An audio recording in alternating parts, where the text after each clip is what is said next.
My father-in-law just passed away. Can you come home as soon as possible? I got the call from my daughter-in-law Emilia while my son was taking a bath during a family visit. With an anxious tone, she informed me about my husband's death. Confused and shocked, I yelled into the phone. Wait a minute. My name is Janie. I am 51, and ever since the sudden loss of my husband, I've been raising our son Kobe as a single mom. Kobe, who was in high school at the time, has now graduated college and has been working for 3 years. After getting his job, he moved out and started living on his own. Now he's married, and he and his wife help each other to make a good life. His wife Emilia is on the quiet side and is, according to Kobe, good at household chores, a good wife. However, from the first time we met, she seemed distant, like she wanted to keep space between us. I mentioned it to Kobe, but he just laughed it off, saying it was all in my head, but I couldn't shake off the feeling. Emilia seems like she'd prefer to avoid our home. She only shows up for Thanksgiving and leaves without spending the night, which only confirms my suspicion. Kobe is my only son, and I had always hoped to get along with his wife. I've even asked Emilia directly if there was something bothering her. Being as gentle as possible, I asked if I had done anything to make her uncomfortable. She simply replied, "No, nothing at all." I eventually gave up on getting close to Emilia, thinking it's just the way younger people feel nowadays. They don't want to mingle with their in-laws, even if they live separately. What's more, I sensed a similar distance with Emilia's own parents when we met for the first time at the wedding. I mentioned to them that my husband had passed away years ago, and it seemed to create even more of a gap. Even though Kobe had told them from the beginning that I was a single mom, maybe seeing it firsthand created some negative impression of me. So, I've decided not to intrude on Kobe's marriage and quietly observed the wedding. Since then, the gap hasn't closed between me, Emilia, and her family. Even though my son and his wife live relatively close, our family dynamics have become distant. Today, Kobe brought over some wedding photos, but of course, Emilia was nowhere to be seen. I feel grateful when I see Kobe, noticing my disappointment, offered to stay over tonight even though he's alone. Makes me proud to see how kind-hearted he's become. Looking at the picture of Emilia, I find myself smiling, thinking how pretty she looks when she's laughing next to Kobe. It's tough to suppress the loneliness when my own daughter-in-law avoids me for reasons I can't understand, even though we're still getting along. After carefully storing the photo and having dinner, I idly flip through a TV variety show. I'm waiting for Kobe to finish his shower when a familiar melody rings out. It's coming from Kobe's phone left on the table. It's the default ringtone. Curiously, I glance at the phone. It's a call from Emilia. I decide to let Kobe know about it later and turn back to the TV, but then the phone starts ringing again. Given the incessant calls, I think it might be urgent, but hesitate to answer it myself. I reluctantly grab the still ringing phone and head to the bathroom to tell Kobe. "Kobe, Emilia's calling. The phone's been ringing a few times now." I subtly hint for him to pick up, but Kobe brushes it off, saying it's fine. "Charge it for me, will ya? Got any snacks? I could go for a drink after my shower. I'll be out soon. Grab something quick." "Well, you're really becoming like your dad, aren't you?" Holding the phone, I head back to the living room and try to plug it in. But I fumble and accidentally hit the answer button. In my rush to hang up, I hit the speaker instead, and Emilia's frantic voice bursts out. "Can you hear me? Dad has passed away. Come home as soon as possible." It looks like I've picked up a very serious call. What do I say to Emilia, who's just lost her dad? Or should I first apologize for answering her call, even if it was an accident? My mind is racing, and I've lost sight of the option to hang up. Meanwhile, Emilia starts explaining the situation, saying that I need to come over to the nursing home where he was living. Startled, I ask when he had moved into a nursing home, considering he was fine until recently. "Huh? Mother-in-law?" Emilia had no idea that it was me on the line. She thought she was talking to Kobe, so her surprise makes sense. I quickly explain the situation and steer the conversation back to her dad. But she corrects me, slightly annoyed. It's not my dad. She says it's Kobe's father who has passed away and asks me to tell him to call her back before trying to hang up. I was utterly confused, but quickly spoke into the phone, still on speaker mode.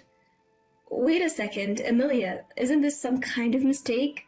Like I told you before, Kobe's dad passed away 8 years ago. Emilia seemed shocked by my statement. She stuttered momentarily but quickly regained her composure. Now's not the time for lies. Why would you lie about something so heartless at a time like this? Before I could make sense of Emilia's sudden accusation of me lying, the room fell silent. In that moment, I noticed that Kobe, his face pale, was holding the phone. The call had ended.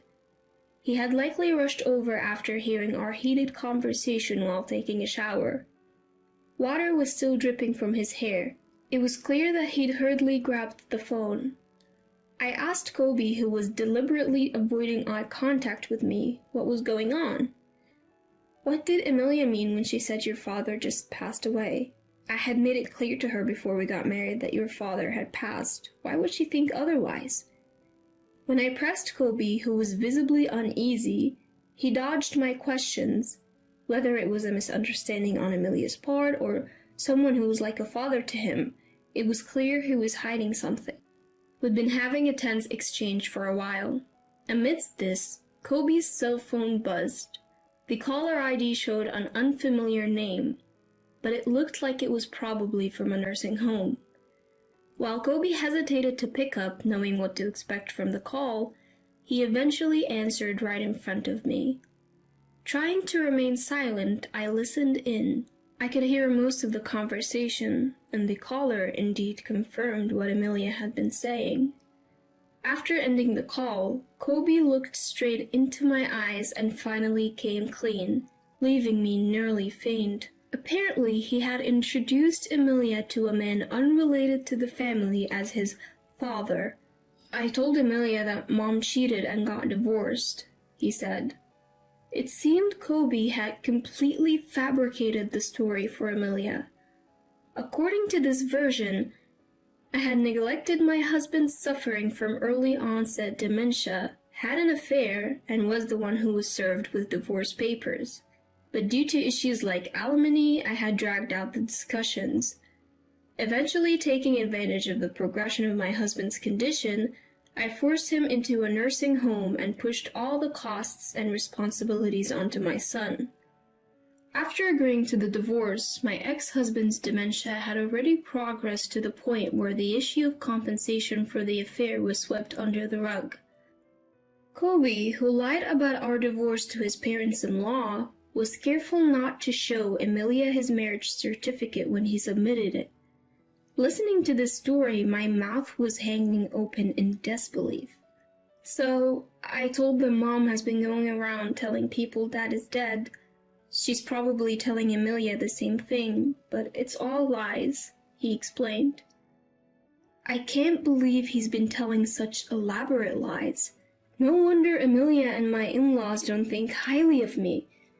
When I scolded Kobe for lying, he hung his head like a scolded child and mumbled that he wanted extra money for leisure. He thought he could lessen the amount he gives to Emilia by saying he was using it to pay for his father's care home. And shockingly, Kobe even aimed to inherit fake assets from another man. Kobe, who works as a caregiver, met a man with dementia who was a landlord when he went to assist at another facility.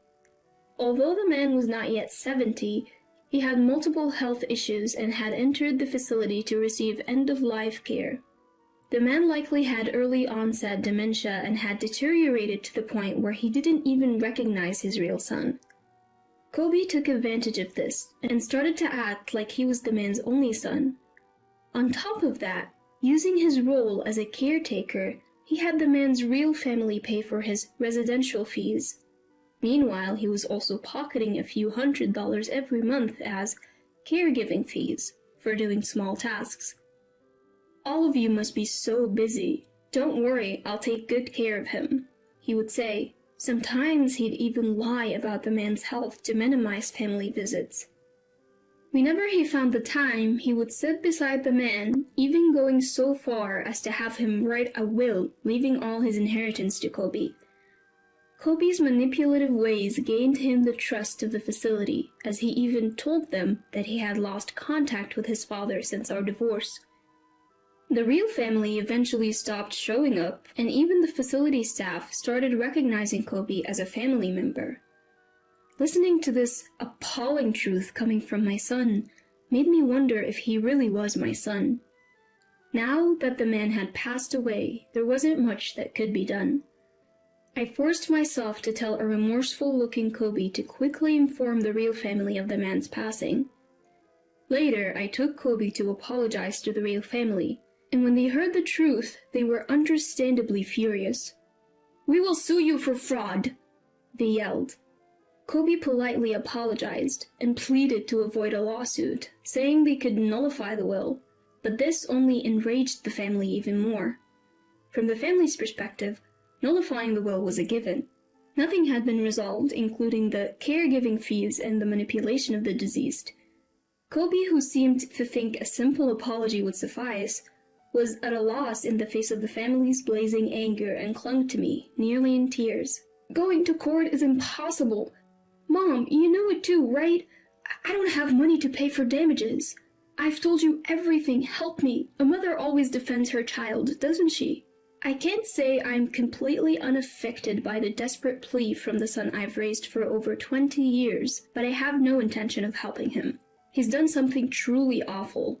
I believe he needs to face the full wrath of the family and offer a sincere apology from the bottom of his heart. I apologized deeply, just like Kobe had, and all I could do was show my sorrow to the family as a parent. From that point on, Kobe's life spiraled downward. Emilia, who was his wife, filed for a quick divorce and returned to her parents' home.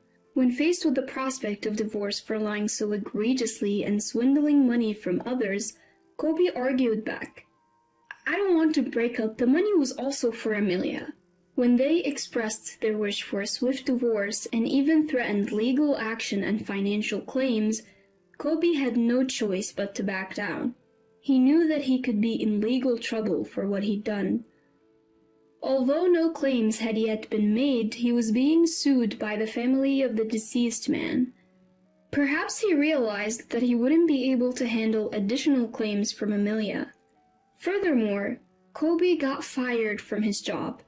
The company claimed he damaged their reputation and shattered their trust in caregivers. After the court's decision, Kobe was required to pay back the caregiving fees he had received, as well as compensation for the emotional suffering of the deceased man's family. The will left by the deceased man was invalidated, taking into account the progress of his dementia. Kobe, who had almost no savings and was already unemployed, was now burdened with massive payments, including legal fees. Choosing city life for better job prospects, he rented a small, old apartment. He's barely making ends meet through day labor, trying hard to continue payments. He had reached out to me for help multiple times. Each time, I told him I had already helped enough by co-signing his lease and urged him to reflect on his mistakes. Now, juggling multiple jobs and searching for better paying work, he doesn't even have the time to complain. As for me, I continue to live alone. However, Emilia and her parents graciously visited me to apologize. They said they were sorry for their ill-mannered behavior, which was based on a misunderstanding of me. But I knew it was all my son's fault. We left it at that, acknowledging the unresolved issues between us. Since there were no children and the divorce was finalized, I don't expect to meet Emilia again. However, we still exchange seasonal greetings through letters.